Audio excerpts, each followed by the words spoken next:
Hello दोस्तों, नमस्कार। मैं एक बार से फिर से आपके सामने रामराज भंडारी एनसीईआरटी की जो हमारी क्लास चल रही है, एनसीईआरटी जो सीरीज चल रही है उसको लेके आया हूँ आप लोगों का अपने यूट्यूब चैनल लेक्चर 360 डिग्री पे स्वागत है। हम लोगों ने जो एनसीईआरटी की एक सीरीज शुरू की है उसमें हमने कक्षा 6 से 8 तक की जो इतिहास है वो कंप्लीट हमारी हो चुकी है। हमारी जो ये सीरीज चल रही है वो इतिहास, भूगोल, राजनीति विज्ञान तथा अर्थशास्त्र की जो परीक्षा उपयोगी महत्वपूर्ण सारांश रूपी पाठ्य वस्तु उसको इसमें लाया जा रहा है। जो किसी प्रकार के भी कंपटीशन एग्जाम है, चाहे वो वनडे एग्जाम है, चाहे वो दूसरे प्रकार के हैं, स्टेट के हैं या जो है सेंटर के एग्जाम है, सभी प्रकार के एग्जाम के लिए महत्वपूर्ण है। और एलटी समाज विज्ञान के लिए, प्रवक्ता के लिए, सीटेट, यूटेट और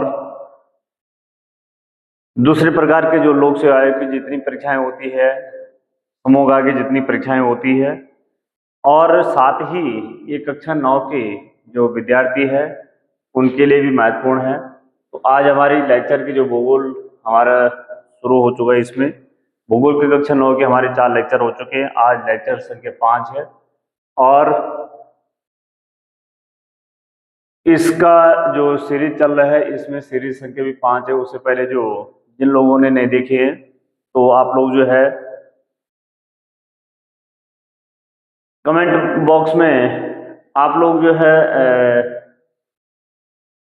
जो चैनल है लेक्चर 360 डिग्री, इसमें आप विजिट कीजिए और वहां पर सभी जो जितने भी वीडियो बने हुए हैं वहां पर सब अवेलेबल है।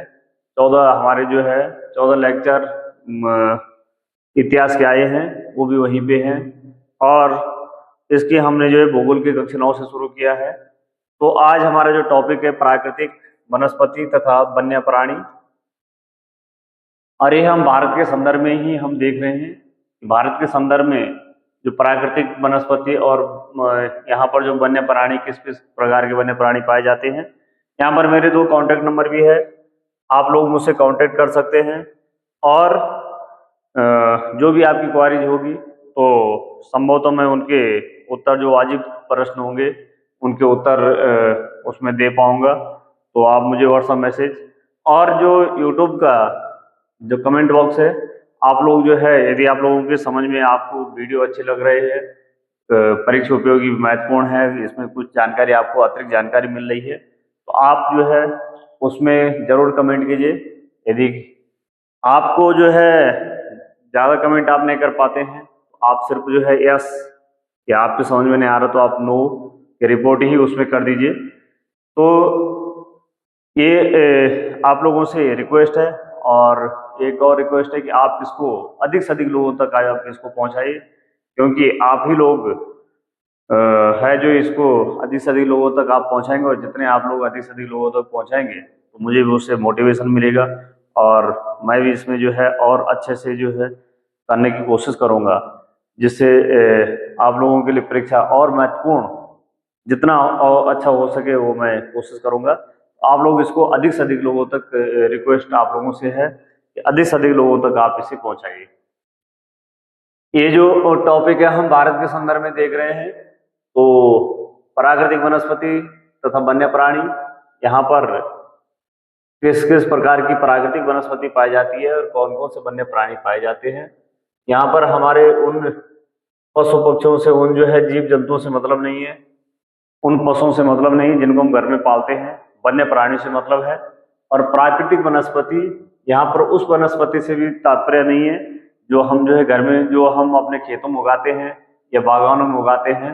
यहाँ पर उस वनस्पति से है जो प्राकृतिक है, जो अपने आप उगती है, जिस जो मानवीय हस्तक्षेप से विहीन है, जिसमें किसी प्रकार का लंबे समय तक मानवीय हस्तक्षेप नहीं रहा है और अपने आप वो जो है उगी है। तो यहाँ से देखते हैं कुछ जो है फैक्ट होंगे। आप लोगों से एक रिक्वेस्ट और भी रहती है कि आप जो है जब भी वीडियो देखते हैं तो महत्वपूर्ण जो बिंदु होते हैं, महत्वपूर्ण तथ्य होते हैं, उनको नोट करते रहें। और नोट आप करेंगे तो आपको जो है उससे बहुत ज़्यादा फायदा होने वाला है। तो आप इसको जो है बिल्कुल सीरियस होकर के लीजिए। जो सीरियस कैंडिडेट होंगे उनका निश्चित उन्हें जो है लाभ मिलेगा। आप जहां पर भी, बार बार कहता हूं कि जहां पर भी आप लोगों की तैयारी है वहां पर आप लोग अपनी तैयारी जारी रखिए। और उसके साथ साथ यदि आप लोगों को जो है इसमें लगता है कि फायदेमंद है वीडियो, तो आप लोग जो है इसको भी वो देखिए। ये जो है वो लगातार आते रहेंगे। अभी बीच में कुछ जो है किन्हीं वजहों से थोड़ा सा गायब हो गए हैं, तो ये जो है अभी लगातार इसको जो है वो लाया जाएगा। तो यहाँ पर हम सीधे देखते हैं कि यहाँ पर कुछ तथ्य है। हमारे देश जो है भारत विश्व के मुख्य 12 जैव विविधता वाले देशों में से एक है। तो विश्व में 12 जैव विविधता वाले देश है, हॉट स्पॉट वाले देश है, जिनमें जो है विविध जैव विविधता सबसे ज्यादा पाई जाती है। तो 12 ऐसे देश है, लेकिन उन देशों में से हमारा देश भी एक है। और वो किस नंबर पे? लगभग यहाँ पर कहा जा रहा है कि 47,000 विभिन्न जातियों के पौधे पाए जाते हैं, लगभग 47,000। और विश्व में हमारा जो भारत है वो 10वें नंबर पे है, 10वें नंबर पे। तो 10वें नंबर पे जो है भारत है हमारा। भारत 10वें नंबर पे है विश्व में। यानी 12 जो हॉट स्पॉट है विश्व में या जैव विविधता वाले देश है, उन देशों में जो है भारत हमारा देश भी है। और वो जो है किस पोजीशन पे है? तो 10वें नंबर पे। और एशिया के देशों में देखें तो एशिया के देशों में चौथे नंबर पे है। तो ये दोनों आपको, तीनों आपको जो है ध्यान रखने, ये जो है कौन से नंबर पे विश्व में, कौन से नंबर पे एशिया में, कौन से नंबर पे, और जो है विश्व में कितने जो है जैव विविधता वाले देश है, तो ये आपको तीनों रखने हैं। भारत में लगभग कहा जा रहा है कि 15,000 फूलों के पौधे हैं, जो कि विश्व में फूलों के पौधों का 6% है।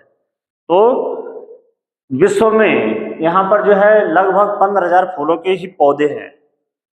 और विश्व के जो टोटल फूलों के पौधे हैं 6% तो भारत में ही है अकेले। इस देश में बहुत से बिना फूलों के पौधे भी हैं, जो कहा जा रहा है कि जैसे जो है फर्न है, शैवाल, एलगी तथा कवक, फंजाई भी पाए जाते हैं। तो इस प्रकार के पौधे भी यहाँ पे पाए जाते हैं। भारत में कहा जा रहा है कि लगभग 90,000 जातियों के जानवर पाए जाते हैं। और प्राकृतिक वनस्पति का अर्थ यहाँ पे दे रखे। प्राकृतिक वनस्पति का अर्थ है कि वनस्पति का वह भाग जो मनुष्य की सहायता के बिना अपने आप पैदा होता है, जिसमें मनुष्य की किसी प्रकार की कोई सहायता नहीं, अपने आप पैदा होता है और लंबे समय तक उस पर मानवीय प्रभाव नहीं पड़ता है, उसे अक्षत वनस्पति कहते हैं। तो कहा प्रश्न इस प्रकार के आ सकते हैं कि जो है प्राकृतिक वनस्पति को किस नाम से जाना जाता है? तो अक्षत वनस्पति। अक्षत वनस्पति किस वनस्पति कहा जाता है? जो प्राकृतिक वनस्पति है या जिसमें मानवीय हस्तक्षेप नहीं या बिना मानवीय सहायता के उगती है, तो उसे जो है अक्षत वनस्पति कहा जाता है। तो इसका आप लोग जो है बिल्कुल क्लियर रखना कि प्राकृतिक वनस्पति का क्या मतलब है।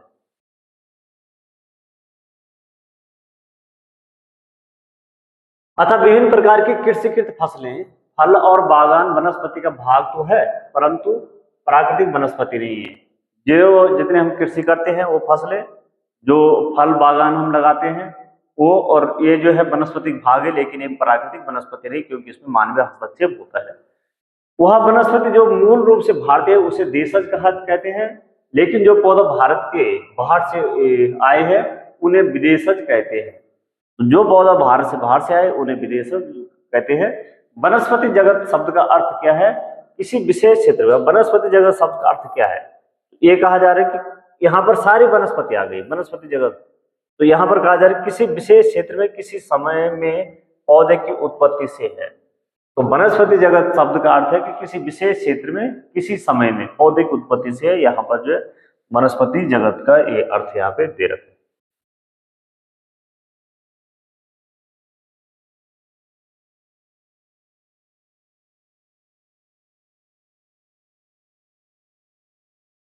तो यहाँ पे प्राकृतिक वनस्पति के प्रकार यहाँ पे दे रखे कि हमारे देश में जो है कौन कौन सी प्राकृतिक वनस्पति पाई जाती है। तो यहाँ पर जो है 5 प्रकार की प्राकृतिक वनस्पति है।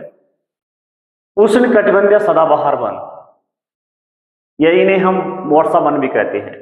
तो उष्ण कटिबंधीय और सदाबहार वन को वर्षा वन भी कहते हैं। इस चीज का आप लोग जो है ध्यान रखना कि उष्ण कटिबंधीय सदाबहार वन या उष्ण कटिबंधीय वर्षा वन। तो दूसरे प्रकार के वन है उष्ण कटिबंधीय पर्णपाती वन। सदाबहार है पहला नंबर, जो सदा हमेशा हरे भरे रहते, सदाबहार रहते हैं। दूसरे पर्णपाती वन, जो अपने पत्तों को गिरा देते हैं। और तीसरे उष्ण कटिबंधीय कंटीले वन तथा झाड़ियां। कंटीले वन और झाड़ियां यहां पर जो है लेकिन आप लोग ध्यान रखना कि तीनों में उष्ण कटिबंधीय है, यानी यहां पर जो है हमारा इससे ये पता लग रहा है कि जो भारत है, भारत में तापमान की कमी नहीं है।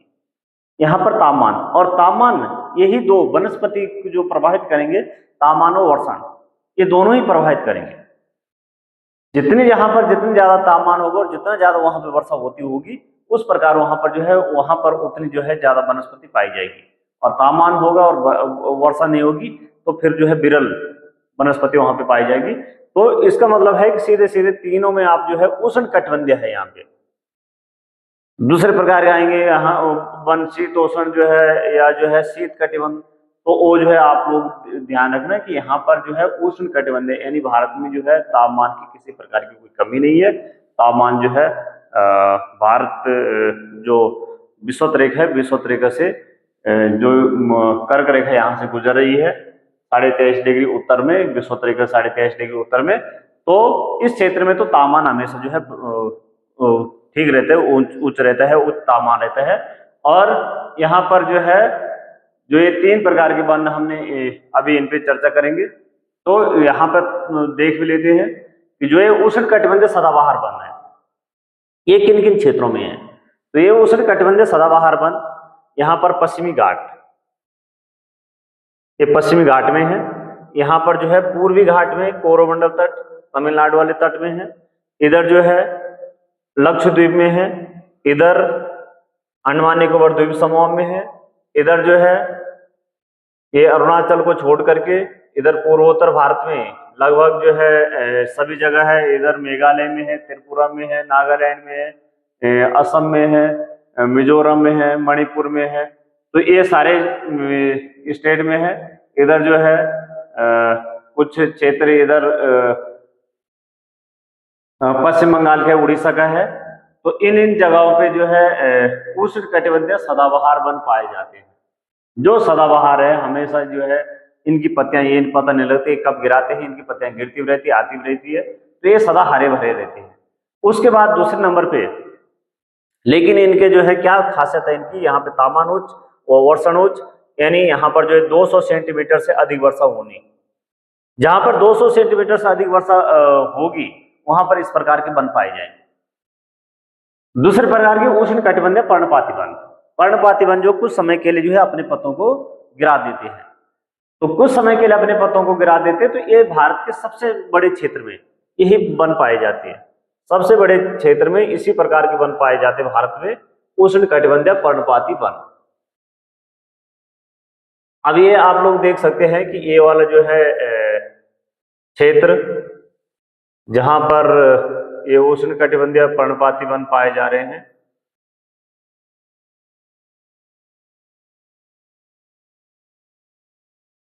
ये बहुत बड़ा क्षेत्र है जहां पर उष्ण कटिबंधीय पर्णपाती वन पाए जा रहे हैं।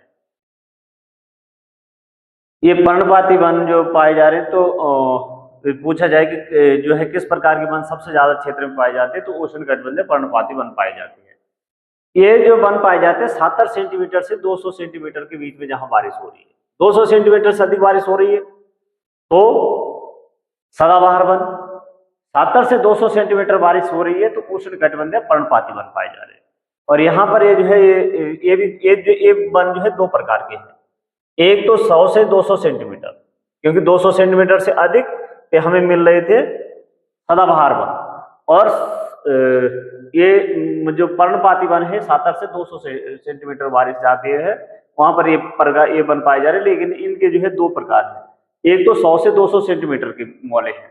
तो 100 से 200 सेंटीमीटर जहां पे बारिश है वहां पर उष्ण कटिबंधीय आर्द्रीय नम पर्णपाती वन पाए जा रहे हैं। उष्ण कटिबंधीय आर्द्रीय नम पर्णपाती वन पाए जा रहे हैं 100 से 200 सेंटीमीटर जहां पे बारिश है। नम वहां की जो है जलवायु होगी, ये जलवायु और वहाँ की मृदा और वहाँ का तापमान, वहाँ का वर्षण, यही जो है प्रभावित करते वहाँ पर किस प्रकार की वनस्पति पाई जाएगी। तो 100 से 200 सेंटीमीटर की बारिश है तो वहाँ पर जो है आर्द्र या नम पर्णपाती वन पाए जाते हैं। और दूसरे 70 से 100 सेंटीमीटर जहाँ पे है, यानी इससे भी कम बारिश जहाँ पे है तो 70 से, अब यहाँ तो 100 मिनिमम थी और मैक्सिमम 200 सेंटीमीटर, लेकिन जहाँ 100 से नीचे है और 70 सेंटीमीटर के बीच में बारिश है वहाँ पर पाए जाएंगे शुष्क पर्णपाती वन। वहाँ पर पाए जाएंगे शुष्क उष्ण कटिबंधीय पर्णपाती वन। तो शुष्क उष्ण कटिबंधीय पर्णपाती वन यहाँ पर पाए जाएंगे। तो इसका आप लोग ध्यान रखना कि ये वर्षा पे ही निर्भर है कि कितनी जो वर्षा और जो हवाओं का तापमान कैसा है। उसके बाद है उष्ण कटिबंधीय कंटीले वन तथा झाड़ियाँ। उष्ण कटिबंधीय कंटीले वन तथा झाड़ियाँ, तो ये उष्ण कटिबंधीय कंटीले वन तथा झाड़ियाँ जो है पश्चिम उत्तर जो भारत है, यहाँ पर राजस्थान है, यहाँ पर जो है गुजरात वाला क्षेत्र है, यहाँ पर कुछ जो है जो वर्षा के दृष्टि से वृष्टि छाया क्षेत्र है, जैसे यहाँ पर जो है कुछ क्षेत्र हरियाणा का है, कुछ क्षेत्र यहाँ पे जो है कर्नाटक का है। तो इस क्षेत्र में जो है बारिश कम होती है, एमपी का भी कुछ क्षेत्र है, इन क्षेत्रों में बारिश कम होती है। तो यहाँ पर 70 सेंटीमीटर से कम जहाँ पे बारिश होती है वहां पर इस प्रकार के वन पाए जाएंगे उष्ण कटिबंधीय कंटीले वन तथा झाड़ियाँ। यहाँ पर जो है कंटीले वन होंगे, झाड़ियाँ होंगी। उसके बाद है पर्वतीय वन। तो पर्वतीय वन जो है कहाँ पे होंगे? पर्वतीय वन पर्वतों में ही होंगे। ये वाला जो रीजन है यहाँ पर पर्वतीय वन, जहाँ पर जो है पर्वत होंगे वहां पर ही इस प्रकार के वन पाए जाएंगे। तो उष्ण कटिबंधीय पर्वतीय वन ये जो है हमारा उत्तराखंड है, हिमाचल प्रदेश है, जम्मू कश्मीर है, लद्दाख है, इधर जो है जितने पर्वतीय क्षेत्र है, इधर सिक्किम है, इधर अरुणाचल वाला क्षेत्र है, कुछ क्षेत्र असम का भी है। तो यहाँ पर पाए जाएंगे उष्ण कटिबंधीय, यहाँ पर पाए जाएंगे उष्ण कटिबंधीय पर्वतीय वन। पर्वतीय वन जो इन क्षेत्रों में पाए जाएंगे तो ये जो है यहाँ पर इनकी आपकी मीटर के हिसाब से आप जो है ध्यान रखेंगे। मीटर के हिसाब से इनकी ऊंचाई का आप जो है मीटर के हिसाब से ध्यान रखेंगे कि 1000 से 2000 मीटर तक की ऊंचाई वाले क्षेत्र में। अच्छा, जैसे जैसे हम ऊंचाई की तरफ बढ़ते हैं, ऊंचाई की तरफ बढ़ने पे जैसे हम जो है विषुवत रेखा से ध्रुवों की तरफ बढ़ते हैं वैसे वैसे हमें जो है वर्षण की मात्रा घटती जाती है, तापमान घटता जाता है और उसी प्रकार से जो है वर्षण की मात्रा भी जो है घटती जाती है। तो जैसे जैसे हम ध्रुवों की तरफ पहुंचेंगे तो ध्रुवों की तरफ जो है हमें जो वन मिलेंगे वो वन कैसे मिलेंगे? वहां पर जो है कोई सघन बनने में वहां पे लाइकेन मॉस जैसे जो है वो जो है घास मिलेगी और वहां पर जो है ध्रुवों की तरफ यहाँ पे जो है वन की सघनता कम होती जाएगी विषुवत रेखा से। तो ऐसे जैसे हम ऊंचाई की तरफ बढ़ते जाएंगे वैसे ही वनों की सघनता भी कम होती जाएगी। तो यहाँ पर क्या होगा कि ऊंचाई की तरफ बढ़ने पे जो है तापमान घटता जाएगा। सामान्य पतन दर जो है एक सामान्य पतन दर, तापमान सामान्य पतन दर है, तो उसके हिसाब से जो है तापमान घटता जाएगा और ऊंचाई वाले क्षेत्रों में जो है वृक्षों के आकार में बदलाव आता जाएगा और वनों के आकार में भी बदलाव आता जाएगा। तो यहाँ पर जो है 1000 से 2000 मीटर तक ऊंचाई वाले क्षेत्र में जब हम जाएंगे तो इस क्षेत्र में जो है पाए जाएंगे आर्द्र शीतोष्ण कटिबंधीय वन। आर्द्र शीतोष्ण कटिबंधीय वन, शीतोष्ण वाला क्षेत्र आ जाएगा और आर्द्र शीतोष्ण कटिबंधीय वन। जैसे हम जो है 1500 से 300 मीटर तक की ऊंचाई वाले क्षेत्र में जाएंगे उस क्षेत्र में जो हमें वन मिलेंगे वो वन मिलेंगे हमें शंकुधारी वन। तो ये जो है उससे ऊपर वाला जो क्षेत्र होगा वो होगा शीतोष्ण कटिबंधीय कटिबंधीय घास के मैदान वहां पे मिलेंगे। तो उस तरफ जो है हमें फिर घास के मैदान मिलने लगेंगे और वहां पर जो है शीतोष्ण क्षेत्र होगा। और जैसे हम 3600 मीटर से अधिक ऊंचाई वाले क्षेत्र में जाएंगे तो यहाँ पर जो हमें मिलेंगे वहां पर जो है शीतोष्ण कटिबंधीय जो है मिलेंगे। वहां पे वन तथा घास के मैदान का स्थान जो है अल्पाइन वनस्पति वहां पे ले लेगी। तो वहां पर जो है वन नहीं मिलेंगे और घास के स्थान की जगह न वहां पे घास, वहां पे जो है अल्पाइन वनस्पति वहां पे मिलेगी। तो इस चीज का आप लोग जो है ध्यान रखना। अब हम देखते हैं। अच्छा, अगले प्रकार का वन है मैंग्रोव वन। तो जहां पर नदियां डेल्टा बनाएगी, जैसे यहाँ पर जो है गंगा नदी का डेल्टा है, पश्चिम बंगाल में सुंदरवन का डेल्टा है, यहाँ पर कृष्णा गोदावरी कावेरी का डेल्टा है। तो वहां पर मैंग्रोव वन मिलेंगे। तो उन क्षेत्रों में मैंग्रोव वन मिलेंगे। अब इनके बारे में थोड़ा सा देख लेते हैं कि क्या इनके बारे में है।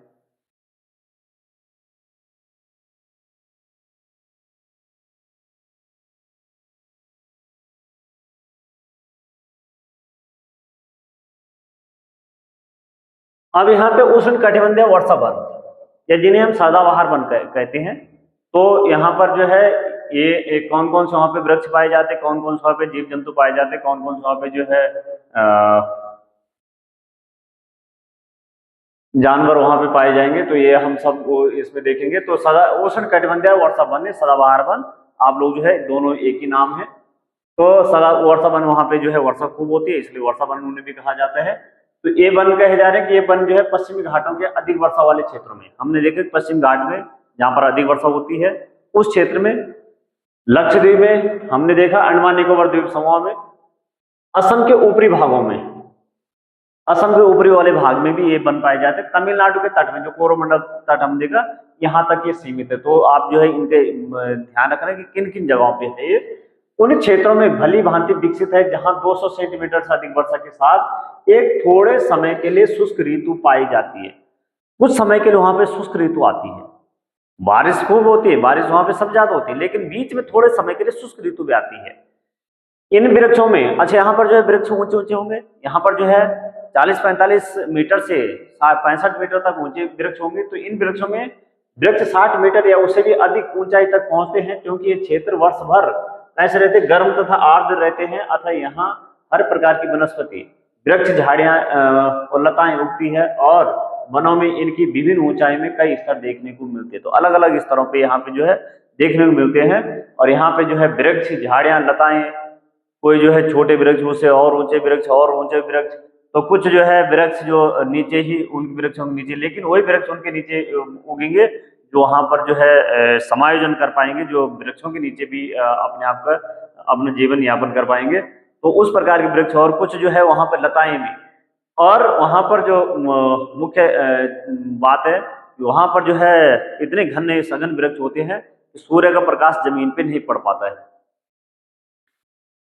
वृक्षों में पतझड़ होने का कोई निश्चित समय नहीं होता है, अतः वन साल भर हरे भरे रहते हैं। यानी साल भर हरे भरे रहते हैं, साल भर जो है अपने पत्ते गिराते रहते हैं, और उन पे जो है नए पत्ते, तो ये पता नहीं लगते कब उन पे जो है नए पत्ते आ रहे हैं, कब वो पत्ते गिरा रहे हैं।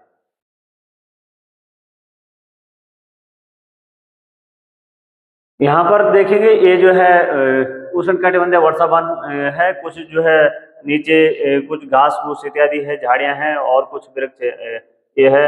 यहाँ पर 1.5 मीटर यहाँ पे झाड़ियां परत, 5 मीटर ऊंचे वाले हैं नवीन वृक्ष है, इन पे जो है लताएं हैं।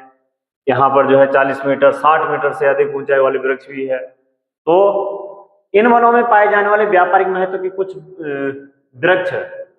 अब यहाँ पर जो व्यापारिक महत्व के वृक्ष भी पाए जाते हैं यहाँ पे, वैसे यहाँ पे जो लकड़ी होती है वो जो है कठोर लकड़ी होती है इनकी, और इन पे लचीलापन कम होता है, जिससे जो है वो कड़क, वो टूट जाती है। तो इसलिए व्यापारिक महत्व के कम वृक्ष वहां पे पाए जाते हैं, लेकिन कुछ वृक्ष व्यापारिक महत्व के भी है, जैसे आबनूस, एवोनी, महागनी, शेरवुड, रबर और सिंकोना। तो ये जो है व्यापारिक महत्व के वृक्ष है। इन वृक्षों को आप लोग ध्यान रखना।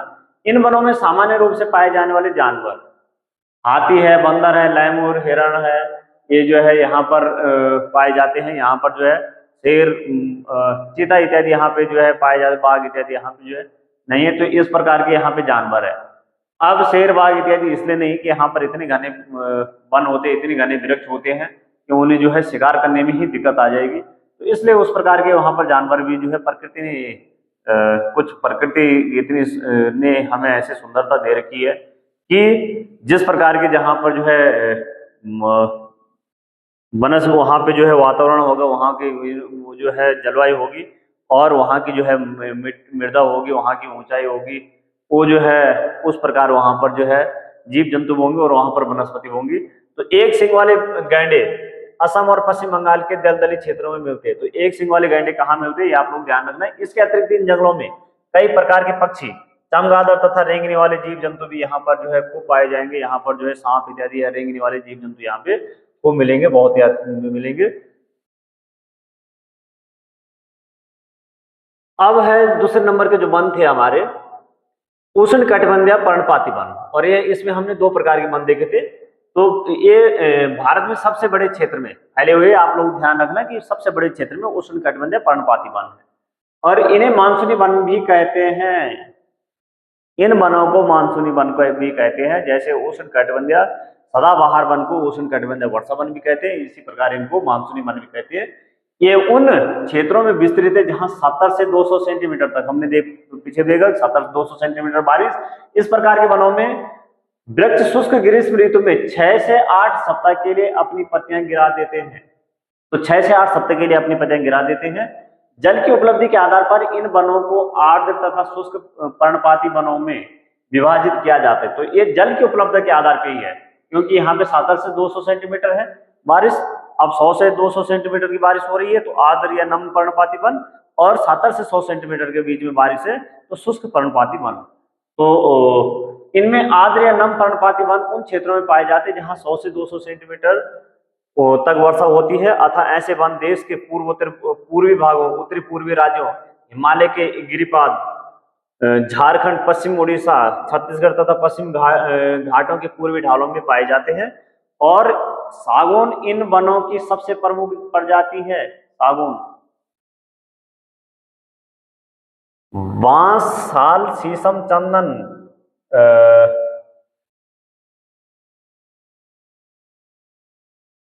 खैर, कुसुम, अर्जुन, तो शहतूत के वृक्ष व्यापारिक महत्व वाली प्रजातियां हैं। सबसे ज्यादा व्यापारिक प्रजाति वाली जो है वृक्ष इसी प्रकार के वनों में पाए जाते हैं। तो ये आप लोग ध्यान रखना कि ये यहाँ पाए जाते हैं।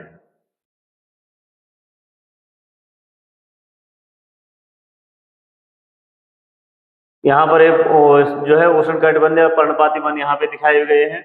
ये अपने पत्ते जो है ये गिरा रहे हैं, और शुष्क पर्णपाती वन उन क्षेत्रों में पाए जाते हैं और बहुत ज्यादा एक घने भी नहीं है। यहाँ पर जो है इनके बीच में न इनके ऊपर लताएं हैं, न जो है बहुत सारे के जो है कोई छोटे बड़े होंगे। तो जहां 70 सेंटीमीटर 100 सेंटीमीटर के बीच वर्षा होती है वहां पर जो है शुष्क पर्णपाती वन पाए जाएंगे। ये वन प्रायद्वीप पठार के ऐसे वर्षा वाले क्षेत्रों में उत्तर प्रदेश तथा बिहार के मैदानों में पाए जाते हैं। अब ऐसे वर्षा वाले क्षेत्रों में जहां पर जो है बारिश कम होती है, जैसे हमने देखा था कि जहां पर जो है वर्षा जो रेन साइडो क्षेत्र है वहां पर इस प्रकार के वन पाए जाएंगे। विस्तृत क्षेत्रों में पराये, अभी ये कहा जा रहा है कि विस्तृत क्षेत्रों में पराये सागौन, साल, पीपल तथा नीम के वृक्ष उगते हैं। तो इन क्षेत्रों में पराये जो है ये जो है वृक्ष उगते हैं। इन जंगलों में पाए जाने वाले जानवर जो क्या होंगे, सिंह, शेर, सुअर, हिरण और हाथी, तो ये जानवर यहाँ जो है पाए जाएंगे। इनका आप लोग जो है ध्यान रखना कि किस जंगलों में कौन कौन से जीव जंतु भी पाए जा रहे हैं। इसलिए हम जो वन और वन्य प्राणी सब इसमें देख रहे हैं। तीसरे प्रकार के वन है उष्ण कटिबंधीय। जो तीसरे प्रकार के वन थे कंटीले तथा झाड़ियां। उष्ण कटिबंधीय कंटीले तथा झाड़ियां वाले जो वन है वो वन देख रहे हैं। इसमें 70 सेंटीमीटर से कम बारिश जहां होती है वहां पर इस प्रकार के वन होंगे। वहां पे झाड़ी नुमा होगी, वहां पे जो है पेड़ होंगे, बहुत दूर दूर होंगे, वहां पर जो है इनकी पत्तियां भी बहुत छोटी होगी ताकि वाष्पीकरण से, अधिक वाष्पीकरण से बच सके। और जो है जल, और इनकी जो है जड़ें बहुत गहरी गहरी होगी, बहुत दूर दूर तक होगी, पानी की ढूंढ में जो है जड़ें इनकी बहुत दूर दूर तक जाती है। तो वनस्पति कंटीले तथा झाड़ियां पाई जाती है। इस प्रकार की वनस्पति देश के उत्तर पश्चिम भागों में पाए जाते हैं, जिनमें गुजरात, राजस्थान, छत्तीसगढ़, मध्य प्रदेश, उत्तर प्रदेश तथा हरियाणा के अर्ध शुष्क क्षेत्र। तो इन राज्यों के भी जो है क्षेत्र है, लेकिन अर्ध शुष्क क्षेत्र जो है वो क्षेत्र है इन राज्यों के। अकासिया, खजूर, पाम, यूफोरबिया तथा नागफनी, कैक्टाई, यहाँ की प्रमुख पादप प्रजातियां हैं। तो यहाँ पर जो है ऐसे वृक्ष यहाँ पे पाए जाएंगे। खजूर जैसे वृक्ष जिनके जो है शाखाएं दूर दूर तक है, खजूर। और ये जो है नागफनी, यहाँ पर जो है ये कैक्टाई जैसे प्रजाति। इन वनों के वृक्ष क्या होंगे, बिखे होते हैं। इनकी जड़ें लंबी तथा जल की तलाश में चारों तरफ फैली होती है। पत्तियां प्राय इनकी क्या कैसे होगी, छोटी होगी, जिनमें वाष्पीकरण कम से कम हो सके। शुष्क भागों में झाड़ियां तथा कंटीले पादप पाए जाते हैं। इन जंगलों में प्राय क्या होंगे, चूहे होंगे, खरगोश होंगे, लोमड़ियां होंगी, शेर होंगे, जंगली गधा, घोड़े तथा ऊंट। अब ऊंट जो है रेगिस्तान में प्रकृति ने उसी प्रकार से वहां जानवर बना रखे कि रेगिस्तान में वो जो है खूब दौड़ता है, रेगिस्तान का जहाज कहा जाता है। वहां पे चूहे अब इतने जो है सघन वहां पे वन नहीं है, बहुत विरल है। तो वहां पे जो है चूहे, खरगोश इत्यादि इसी प्रकार के जानवर, वहां पे लोमड़ी इत्यादि। लेकिन ये शेर इत्यादि जैसे गुजरात वाला गिर वाला क्षेत्र है, तो वहां पर शेर, सिंह ये भी जो है पाए जाते हैं, जंगली गधे इत्यादि पाए जाते हैं। वहां पर जो है अन्य प्रकार के जानवर जैसे जो है, यहाँ पर घास बहुत कम है, तो क्या वहां पर उस प्रकार के जानवर यहाँ पे जो है शेर, चूहे, खरगोश इत्यादि इसी प्रकार के जानवर पाए जाएंगे।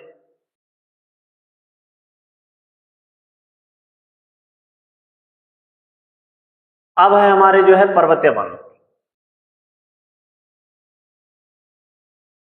पर्वतों में जो है किस प्रकार के वन जो है पाए जाते हैं।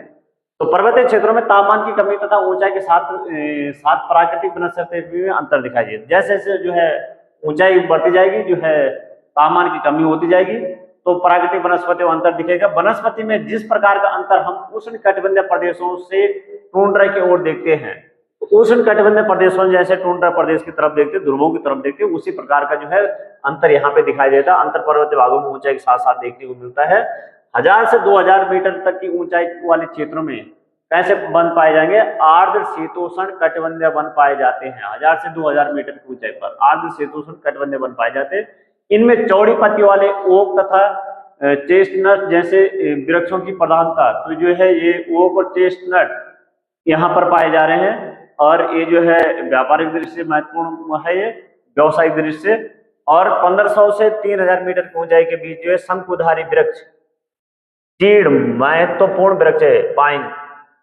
तो यहाँ पर जो है जैसे 1500 से 3000 मीटर की ऊंचाई पे जाएंगे, तो यहाँ पे शंकुधारी वृक्ष, क्योंकि यहाँ पर जो है ये अपने आप को, इन्होंने अपने आप को सेफ रखने के लिए इन्होंने उसी प्रकार का आकार बना दिया है। और शंकुधारी वृक्ष, देवदार, सिल्वर फर, स्प्रूस, सीडर आदि जो है ये पाए जाते हैं। तो ये भी जो है महत्वपूर्ण वृक्ष है। ये वन प्राय हिमालय की दक्षिणी ढलानों, हिमालय की दक्षिणी ढलानों में जहां पर जो है ढलान शुरू होता है, हिमालय के दक्षिण में जैसे जो है ढलान शुरू होता है, वहां पर दक्षिण और उत्तर पूर्वी भारत के अधिक ऊंचाई वाले भागों में पाए जाते हैं।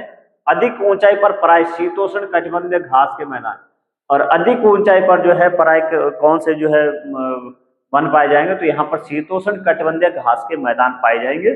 और 3600 मीटर से अधिक ऊंचाई पर शीतोष्ण कटिबंधीय वनों तथा घास के मैदानों का स्थान, जहां पर जो है जैसे हम ऊंचाई पे जा रहे तो शीतोष्ण कटिबंधीय घास के मैदान, और जैसे 3600 मीटर से अधिक ऊंचाई पे जाएंगे तो शीतोष्ण कटिबंधीय जो घास के मैदान है, ये वन है और घास के मैदान, इनके स्थान अल्पाइन वनस्पति ले लेगी। यहाँ पर जो है मास या जो है लाइकेन जैसे जो है वनस्पति यहाँ पे उगेगी। और ये जो है प्राकृतिक पर्यावरण के सूचक भी है, ये पर्यावरण के जो है दूषित होने के सूचक भी है। तो पर्वतीय वन में सिल्वर फर, जूनिपर, पाइन और वर्च इन वनों के मुख्य वृक्ष है। जैसे जैसे हिमालय के निकट पहुंचते हैं, इन वृक्षों के आकार छोटे होते जाते हैं। जैसे जैसे हिमालय की तरफ हम बढ़ते जाएंगे, वृक्षों के आकार छोटे होते जाएंगे, और ये शंकु आकार के यहाँ पे जो है वृक्ष, इस प्रकार के वृक्ष पाए जाएंगे। अंततः झाड़ियों के रूप के बाद अल्पाइन घास के मैदान, और जो है फिर जो है झाड़ियों के बाद जो है अल्पाइन घास के मैदान में बदल जाएंगे, विलीन हो जाते हैं। इनका उपयोग गुज्जर तथा बकरवाल, जो घास के मैदान है, इनका उपयोग गुज्जर और बकरवाल जैसे घुमक्कड़ जातियों द्वारा पशु चारण के लिए किया जाता है। अधिक ऊंचाई वाले भागों में मांस, लीचन घास टुंड्रा वनस्पति का एक भाग है। तो ये जो है मांस, लाइकन तो ये इन वनों में पराए कश्मीरी महामृग, चीतरा, हिरण, जंगली भेड़, खरगोश, तिब्बतीय बारहसिंगा, याक, हिम तेंदुआ, गिलहरी, रीछ, आई एम बैक्स, कहीं कहीं लाल पांडा, घने बालों वाली भेड़ तथा बकरियां पाई जाती है। तो कहीं कहीं यहाँ पर लाल पांडा भी पाया जाता है। यहाँ पर जो है जैसे जैसे ऊंचाई के साथ हम बढ़ते हैं वहां पर लाल पांडा भी पाए जाते हैं।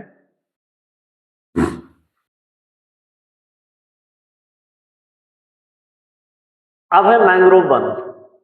और मैंग्रोव वन जो है हमने देखा कि ये जो है तटीय इलाकों में जहां पर जो है डेल्टा नदियां डेल्टा बनाती है वहां पर जो है वन पाई जाती है। तो यह वनस्पति तटवर्ती क्षेत्रों में जहां ज्वार भाटा आते हैं, यहाँ पर जो है ज्वार भाटा जहां पर जो है नदी अपना डेल्टा बनाती है वहां पर उस क्षेत्र में क्या होता है कि ज्वार भाटा आते रहते हैं। तो ज्वार भाटा आने से जो है नदी का पानी जो है जैसे उच्च ज्वार आता है तो नदी का पानी जो है भूमि पे आ जाता है।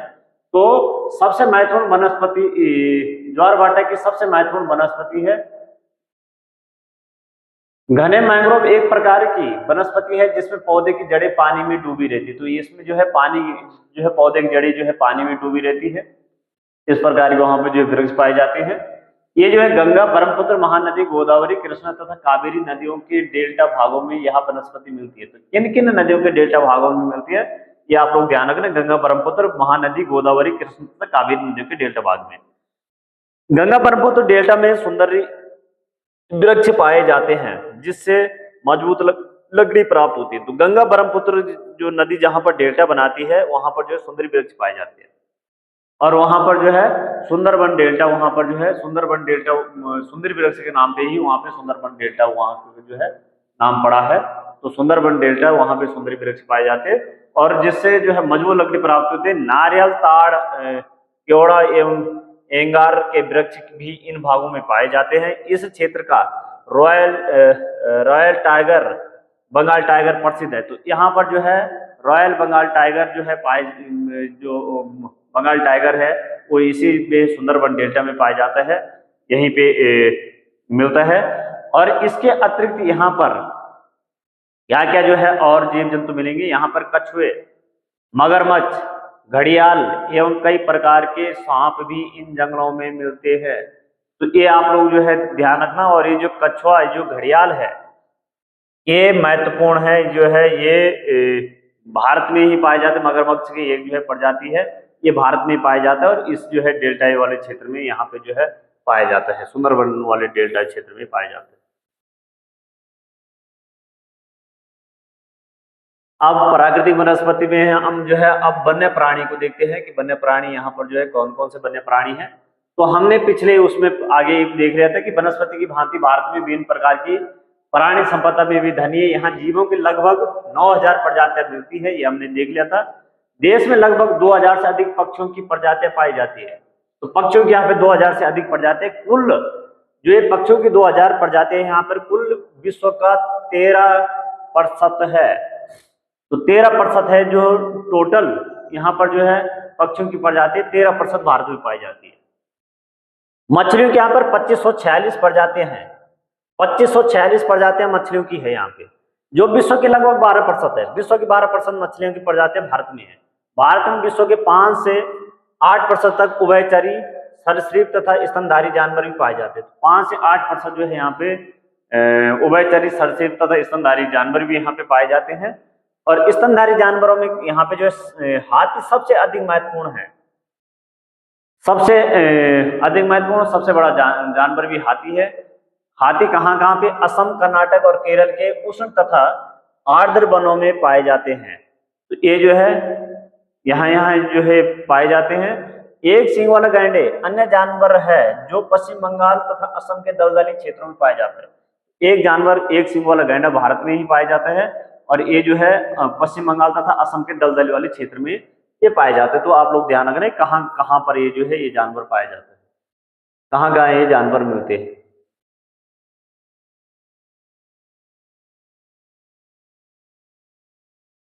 कच्छ के रन तथा थार मरुस्थल में क्रमशः जंगली गधे तथा ऊंट।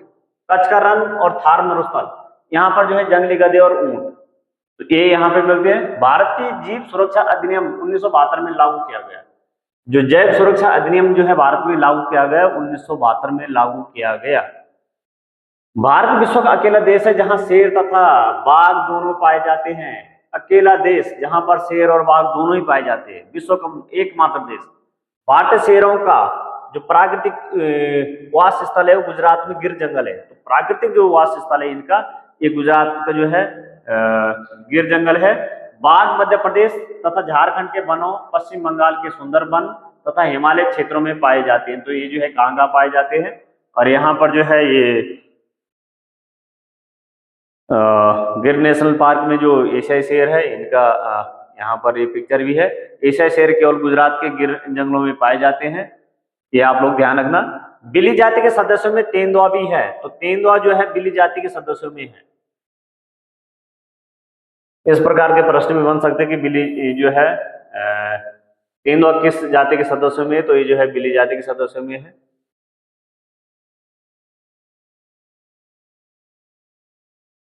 लद्दाख की बर्फीली ऊंचाई में याक। अब यहाँ पे जो है बर्फीली ऊंचाई में यहाँ पे याक जैसे जानवर पाए जाते हैं, उसपे खूब घने बाल होते हैं और उसकी चमड़ी खूब मोटी होती है। तो गुच्छेदार सींगों वाले बैल जैसा जीव है जिसका भार लगभग 1 टन है। तो ये जो है याक कहाँ पे पाया जाता है? तिब्बतीय भारत सिंह, भराल, भारल, नीली भेड़, जंगली भेड़ तथा कियांग तिब्बती जंगली गधे तो भी यहाँ पाए जाते हैं। तो क्या यहाँ पे कियांग पाए जाते हैं? तो कियांग जो है, कियांग मतलब है जंगली भेड़, जो है ये जंगली भेड़ तथा कियांग, कियांग मतलब है जो है तिब्बती जंगली गधे।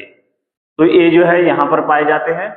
और कहीं कहीं लाल पांडे भी कुछ भागों में मिलते हैं। तो ये जो है कहाँ मिलते हैं? ये ऊंचाई के साथ जो है ये लाल पांडे भी यहाँ पे मिलती है। नदियों, झीलों तथा समुद्री क्षेत्रों में कछुए, मगरमच्छ तथा घड़ियाल पाए जाते हैं। घड़ियाल मगरमच्छ की प्रजाति है, इस बात का ध्यान रखना। एक ऐसी प्रतिनिधि है जो विश्व में केवल भारत में ही पाया जाता है। तो घड़ियाल केवल विश्व में भारत में ही पाया जाता है। लगभग 1300 पादप प्रजातियां संकट में हैं तथा 20 प्रजातियां विनिष्ट हो चुकी है। तो यहाँ पर जो है इतनी 1300 प्रजातियां यहाँ पे संकट में है और 20 प्रजातियां विनिष्ट भी हो चुकी है। इस चीज का भी आप लोग ध्यान रखना।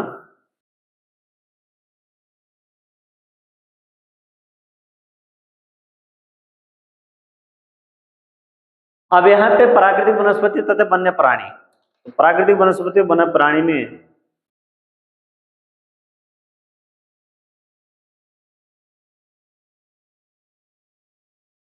तो प्राकृतिक वनस्पति तथा वन्य प्राणी में यहाँ पर जो है देश में 18 जीव मंडल निचय यानी आरक्षित क्षेत्र है। 18 जीव मंडल निचय आरक्षित क्षेत्र है। आरक्षित क्षेत्र हम इसे कह सकते हैं, संरक्षित क्षेत्र इसे कह सकते हैं। इसे जो है बायोस्फीयर रिजर्व इसे कहते हैं। तो जिस प्रकार से भी पूछा जाए तो यहाँ पर आप लोग ध्यान रखना कि 18 जीव मंडल निचय है, 18 जीव मंडल आरक्षित क्षेत्र है, 18 जीव मंडल संरक्षित क्षेत्र है, 18 बायोस्फीयर रिजर्व क्षेत्र है। तो ये आप जो है आंकड़े ध्यान रखना कितने हैं। और यहाँ पर मानचित्र में भी दे रखे कि वन, वन्य प्राणी अभ्यावन, पक्षी अभ्यावन और नेशनल पार्क। तो वन वन्य प्राणी अभ्यावन जो है यहाँ पर जैसे सारिस्का है, चंद्रप्रभा है, यहाँ पर गोरुमारा है, यहाँ पर जो है काबल है, पोचेराम है। तो ये बहुत सारे यहाँ पे बांदीपुर है। तो बहुत सारे यहाँ पे दे रखे। पक्षी अभयारण्य यहाँ पे दे रखे। तो पक्षी अभयारण्य में यहाँ पे जो है केवलादेव घाना है, यहाँ पर जो है रणथंबोर है, शिवपुरी है, सॉरी पक्षी अभयारण्य, सॉरी ये जो है ये नहीं है, पक्षी अभयारण्य में है, अभयावन में है यहाँ पे रंगडितु है और बेदन थंगल है। ये कुछ पक्षी अभयारण्य यहाँ पे दे रखे हैं, वन दे रखे हैं। उसके बाद नेशनल पार्क। ये जो ये नेशनल पार्क है, केवलादेव घाना नेशनल पार्क है, रणथंभौर नेशनल पार्क है, राजाजी है, दर्चिग्राम है, कारवेटे दुधवा है, यहाँ पर जो है संजय गांधी है, गिर है, यहाँ पे बांदीपुर है, सिमलीपाल है, राजगीर है, मानस है, काजीरंगा है। इनको अभी हम देखते हैं, इनको जो है सबको एक एक करके देखते हैं। पहले हम इसको देख लेते हैं कि जो ये है कि देश में 18 जीव मंडल निश्चय आरक्षित क्षेत्र स्थापित किए गए। तो देश में 18 जीव मंडल निश्चय आरक्षित क्षेत्र निश्चित किए गए हैं, और इन 18 में से आप लोग ध्यान रखना कि जीव मंडल संरक्षित क्षेत्रों में से 12 संरक्षित क्षेत्र जैव मंडलों के विश्व नेटवर्क का भाग है। यानी यूनेस्को की जो विश्व धरोहर सूची है वो उसमें सम्मिलित है 12। 18 हमारे पास है और 18 में से 12 जो है यूनेस्को की विश्व धरोहर सूची में सम्मिलित है। तो ये जो है बायोस्फीयर रिजर्व क्षेत्र है या जो है संरक्षित क्षेत्र है, तो ये ऐसे क्षेत्र होते हैं जो भौगोलिक रूप से जीव जंतु के प्राकृतिक भूभाग की रक्षा करते हैं। ये इस प्रकार के क्षेत्र होते हैं, इस प्रकार का इसका आपको ध्यान रखना। तो ये 12 कौन कौन से हैं, ये यहाँ पर इनकी जो है सूची दे रखी है कि 12 जो है क्षेत्र कौन कौन से हैं। तो यहाँ पर है नीलगिरी संरक्षित जैविक क्षेत्र, और एक किस राज्य में है, तमिलनाडु, केरल और कर्नाटक में है। और एक किस वर्ष घोषित किया गया था यूनेस्को की विश्व धरोहर सूची में, सन 2000 में। फिर है मन्नार की खाड़ी, तमिलनाडु में है, 2001 में जो है इसको जो है घोषित किया गया था। उसके बाद है सुंदरवन जैव मंडल रिजर्व, ये पश्चिम बंगाल में है, ये 2001 में। नंदा देवी जैव मंडल रिजर्व उत्तराखंड में, उत्तराखंड का एक, उत्तराखंड 2004 में है। सबसे पहले जो है नंदा देवी जैव मंडल रिजर्व को जो है यूनेस्को की विश्व धरोहर सूची में सम्मिलित किया गया था उत्तराखंड से। नौकरेक जैव मंडल रिजर्व है, मेघालय में है, 2009 में। पंचमंडी बायोस्फीयर रिजर्व क्षेत्र है, ये मध्य प्रदेश में है, 2009 में। और सिमलीपाल जैव मंडल रिजर्व है, ये उड़ीसा में है, 2009 में। और बड़ा निकोबार जैव मंडल रिजर्व क्षेत्र है, ये बड़ा निकोबार क्षेत्र में है, ये अंडमान निकोबार वाले क्षेत्र में, 2013 में। अचान कमार अमरकंटक बायोस्फीयर रिजर्व क्षेत्र है, ये मध्य प्रदेश छत्तीसगढ़ में है, 2012 में। और अगस्तमलाई बायोस्फीयर रिजर्व क्षेत्र है, ये तमिलनाडु और केरल में है, 2016 में। और उसके बाद कंचनजंगा, ये सिक्किम में है, 2018 में। और पन्ना बायोस्फीयर रिजर्व क्षेत्र है मध्य प्रदेश में, ये सबसे लेटेस्ट 2020 में। तो इसका जो है आप लोग जो एनसीईआरटी में है, ये अभी एनसीईआरटी के डेटा के हिसाब से यही है। उसके बाद का डेटा जो लेकिन जो आपके एनसीईआरटी में है, इसका आप लोग जो है ध्यान रखना। तो यहाँ पर जो कुछ जो है ये 18 में से यहाँ पर जो क्षेत्र है 12 जो यूनेस्को की विश्व धरोहर सूची में सम्मिलित किए गए हैं, वो 12 ये हैं। और 6 और है, तो 6 और कौन कौन से हैं जो हमारे पास 18 जीव मंडल निश्चय क्षेत्र है या आरक्षित क्षेत्र है। तो 6 और कौन कौन से हैं, तो 6 है दिहांग दिवांग, ये अरुणाचल प्रदेश में है। उसके बाद है डिब्रू साइकाकोवा, ये असम में है। अगस्त मलाई तो इसमें है, अगस्त मलाई बायोस्फीयर तमिलनाडु में ये उसमें आ चुका है। कच्छ वाला क्षेत्र है, ये जो है गुजरात में है। और ठंडा रेगिस्तान, ये लद्दाख और एचपी हिमाचल प्रदेश में है। और शेष अचलम है, ये आंध्र प्रदेश में है। तो ये जो है 18 रिजर्व क्षेत्र है। और उसके बाद जो है जो कुछ नेशनल पार्क है, यहाँ पर जो नेशनल पार्क जो है सारिस का है, केवला देव घाना है, रणथंभौर है, ये तो तीनों जो है राजस्थान में है। दुधवा है, ये उत्तर प्रदेश में है। कारवेटो राजा जी नेशनल पार्क है, ये उत्तराखंड में है। यहाँ पे जो है सिमलीपाल है, ये उड़ीसा में है। यहाँ पे जो है मानस काजीरंगा, ये जो है असम में है। कान्हा है, ये तदोवा है, ये जो है एमपी में है। संजय गांधी है, ये महाराष्ट्र में है। और बांदीपुर है, ये ये जो है कर्नाटक में है। तो इस प्रकार जो है ये कुछ नेशनल पार्क है। दर्चिग्राम में है, जम्मू कश्मीर में है। कुछ और जो महत्वपूर्ण नेशनल पार्क है उनको भी थोड़ा से देखते हैं। जैसे जो है यहाँ पर अंडमान निकोबार द्वीप समूह में सबसे ज्यादा जो है नेशनल पार्क जो है, राष्ट्रीय उद्यान है, ये अंडमान निकोबार द्वीप समूह में 9 है, मध्य प्रदेश में 9 है, और टोटल इस समय जो है हमारे पास 106 है। तो और उसके बाद जो है इनके बाद मध्य प्रदेश के बाद फिर असम में हमारे पास 7 है। तो सबसे ज्यादा जो है अंडमान निकोबार द्वीप समूह में और मध्य प्रदेश में 9 है, फिर जो है 7 है। और यहाँ पे जो है अंडमान निकोबार द्वीप समूह में हम देखते हैं तो यहाँ पे महात्मा गांधी समुद्र राष्ट्रीय उद्यान है, जो पूछा जा सकता है। माउंट हैरियट राष्ट्रीय उद्यान है, सेंट्रल पीक राष्ट्रीय उद्यान है, सेंट्रल पीक वहां पे है, सबसे ऊंची चोटी भी है। तो ये इस चीज का आप लोग ध्यान रखना। अरुणाचल प्रदेश में नामदफा राष्ट्रीय उद्यान कई बार जो है पूछा जाता है, तो नामदफा राष्ट्रीय उद्यान अरुणाचल प्रदेश में। असम में जैसे यहाँ पे काजीरंगा मानस है, तो इसके बाद जो है असम में यही सबसे महत्वपूर्ण राष्ट्रीय उद्यान है, जो असम में काजीरंगा राष्ट्रीय उद्यान है। 1985 में यूनेस्को की विश्व धरोहर सूची में इसको जो है सम्मिलित किया गया था। और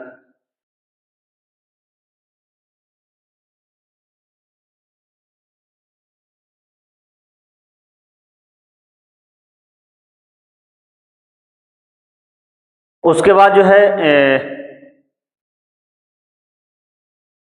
मानस हाथियों के लिए महत्वपूर्ण है। काजीरंगा जो है उसमें जो गैंडे है वो वहाँ पे पाए जाते हैं।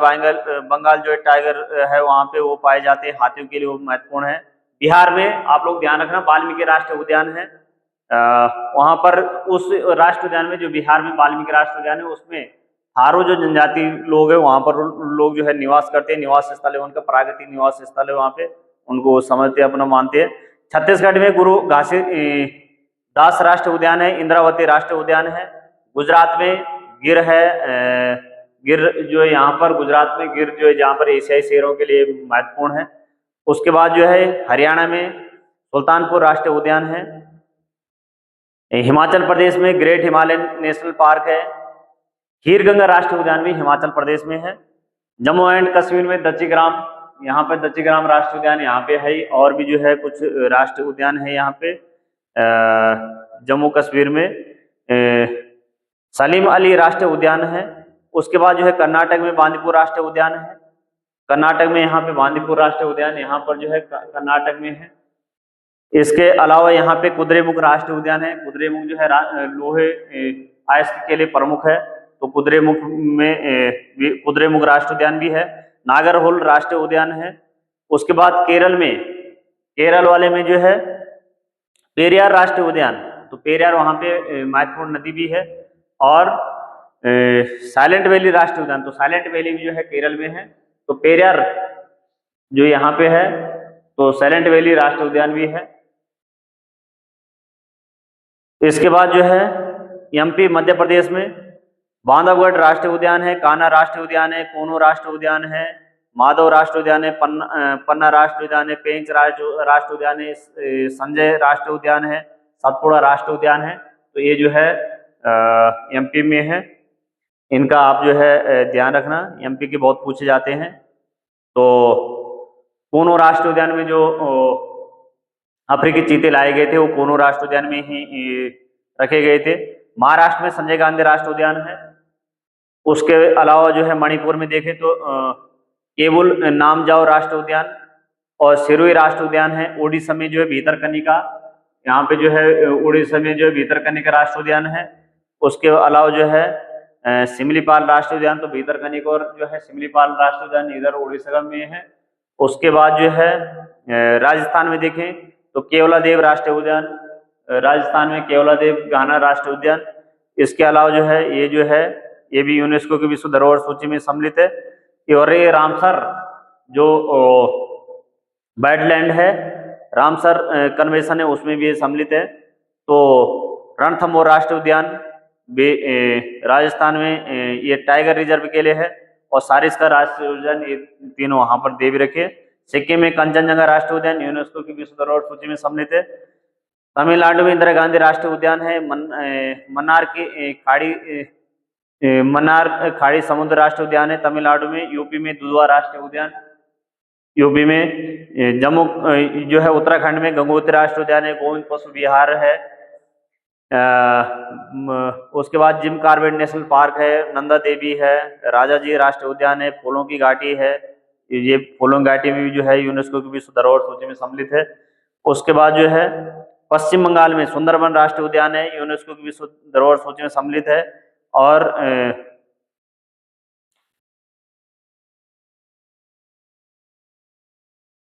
ये कुछ राज्यों के जो है राष्ट्रीय उद्यान हमने देख लिए हैं।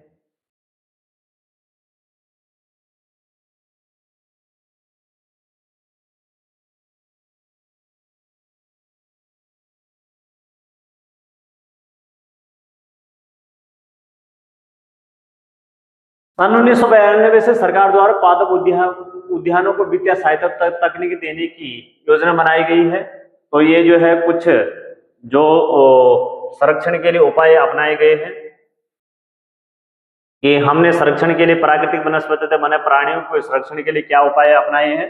तो कुछ जो है हमने जीव मंडल निश्चय आरक्षित क्षेत्र स्थापित किए हैं, जिनमें से जो है 18 हमारे इसमें सम्मिलित है,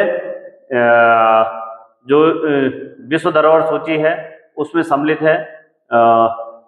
उसके बाद जो है दूसरा कदम हमने क्या उठाया है कि 1992 में सरकार ने क्या उठाया, 1992 में सरकार द्वारा पादप उद्यानों को वित्तीय सहायता तकनीक सहायता देने की योजना बनाई गई है। तीसरा इसमें कदम क्या उठाया गया है, शेर संरक्षण, गैंडा संरक्षण, भारतीय भैंसा संरक्षण तथा पारिस्थितिक तंत्र के संतुलन के लिए एक योजना बनाई गई है। 103 नेशनल पार्क जो है हमारे हैं, तो एनसीईआरटी में 103 नेशनल पार्क है, लेकिन अभी वर्तमान में यदि देखें तो एनसीईआरटी कह रहे 103 नेशनल पार्क, लेकिन उसमें 106 नेशनल पार्क दिखाए गए हैं। 535 वन्य प्राणी अभ्यावन है और कई चिड़ियाघर तथा राष्ट्र की पादप और जीव पर संपत्ति की रक्षा करने के लिए बनाए गए हैं। तो यहाँ पर जो है 18 जीव मंडल निश्चय आरक्षित क्षेत्र, जो 18 जीव मंडल निश्चय आरक्षित क्षेत्र है, इसमें से जो 18 थे 12 तो हमने उसमें सम्मिलित कर दिए गए यूनेस्को की विश्व धरोहर सूची में। 18 में से सुंदरबन है, सिमलीपाल है, कच्छ है, मनारखाड़ी है, दियांग दिबांग है, ठंडा रेगिस्तान है, नीलगिरी है, डिब्रू साइका वो है, शेष अचलम है, नंदा देवी है, अगस्त मलाय है, पन्ना है, नाक रेख है, कंचनजुंगा है, ग्रेट निकोबार है, पंचमंडी है, मानस है, अचन कमर अमरकंटक है। तो ये जो है जो 18 जीव मंडल आरक्षित क्षेत्र है भारत के, ये 18 जीव मंडल आरक्षित क्षेत्र ये है, इनको आप लोग जो है ध्यान रखना, नोट कर लेना। इसके बाद जो है यहाँ पर दिया गया है कि भारत में कुछ जो है वनस्पति, ऐसी वनस्पति जो औषधीय गुण जिन वनस्पतियों में पाए जाते हैं, और ये केवल और केवल भारत में ही है। तो इस चीज का आप लोग जो है ध्यान रखना। भारत प्राचीन समय से अपने मसालों तथा जड़ी बूटियों के लिए विख्यात रहा है। आयुर्वेद में लगभग 2000 पादपों का वर्णन है और कम से कम 500 तो निरंतर प्रयोग में आते रहते हैं। विश्व संरक्षण संघ ने लाल सूची के अंतर्गत 352 पादपों की गणना की है, यानी रेड लिस्ट सूची में जो है 352 पादप जो है विश्व संरक्षण संघ ने डाले हैं, जिनमें से 52 पादप अति संकटग्रस्त है। 49 पादपों का विनिष्ट होने का खतरा है। भारत में प्राय औषधियों के लिए प्रयोग होने वाले कुछ निम्नलिखित पादप है। तो यहाँ पे जो है सर्पगंधा जो है क्या है, यह रक्तचाप के निदान के लिए प्रयोग होता है और केवल भारत में ही पाए जाते हैं। ये ध्यान रखना, आपके सर्पगंधा भारत में पाए जाते हैं और रक्तचाप के निदान के लिए जो है ये प्रयोग किया जाता है। जामुन, पके हुए फल से सिरका बनाया जाता है, जो कि वायुसारी और मूत्रवर्धक है और इसमें पाचन शक्ति के भी गुण है। बीज का बनाया हुआ पाउडर मधुमेह रोग में सहायता करता है। तो जामुन का जो है क्या इसका महत्व है। अर्जुन, ताजे पत्तों का निकाला हुआ रस कान के दर्द के इलाज में सहायता करता है। तो ये जो है इसका आप ध्यान रखना। यह रक्तचाप की नियमितता के लिए भी लाभदायक है। तो रक्तचाप की जो है नियमितता के लिए भी जो है ये सहायक है। बबूल, इसके पत्ते आंख की फुंसी के लिए लाभदायक है। तो बबूल के जो है पत्ते जो है आंख की फुंसी के लिए लाभदायक है। इसे गोंद का प्रयोग शारीरिक शक्ति की वृद्धि के लिए होता है। तो इसे जो गोंद का जो प्रयोग, इसे जो गोंद निकलते हैं जैसे जो है यहाँ पर जो चुल्लू के पेड़ होते हैं, खुमानी के पेड़ होते हैं, उन पे जो है गोंद निकलते हैं। तो ये शारीरिक शक्ति बढ़ाता है। ये जो है इनका औषधीय गुण है इनमें। नीम जैव और जीवाणु प्रतिरोधक है। तो जैव जो है, नीम क्या है, जैव और जीवाणु रोधक है। तुलसी पादप, तुलसी पादप किस चीज के काम आते हैं? जुकाम और खांसी की दवा में इसका प्रयोग किया जाता है। तुलसी की जो है लोग चाय इत्यादि पीते हैं। कचनार फोड़ा अल्सर का दवा व दमा रोग के लिए प्रयोग होते हैं। तो कचनार जो है फोड़ा किसी को हो गया या जो है दमा के रोग के लिए जो है प्रयोग। इस पौधे की जड़ और कली पाचन शक्ति में सहायता करती है। तो ये जो है बहुत सारे औषधीय गुण जो है इन पौधों में, और ये केवल और केवल भारत में ही पाए जाते हैं। इन चीज इसका आप लोग जो है ध्यान रखना। अब है यहाँ पे पक्षी प्रवास। यहाँ पे बहुत सारी पक्षियां ऐसी जो प्रवास करती है, जो एक निश्चित मानसून में भारत में आती है। तो यहाँ पर जो है ये प्रवासी पक्षी यहाँ पे वो दिखाई गई है। भारत में कुछ दलदली भाग प्रवासी पक्षियों के लिए प्रसिद्ध है। शीत ऋतु में साइबेरियन साइरस बहुत संख्या में यहाँ आते हैं। तो साइबेरियन साइरस जो है शीत ऋतु में भारत में आते हैं।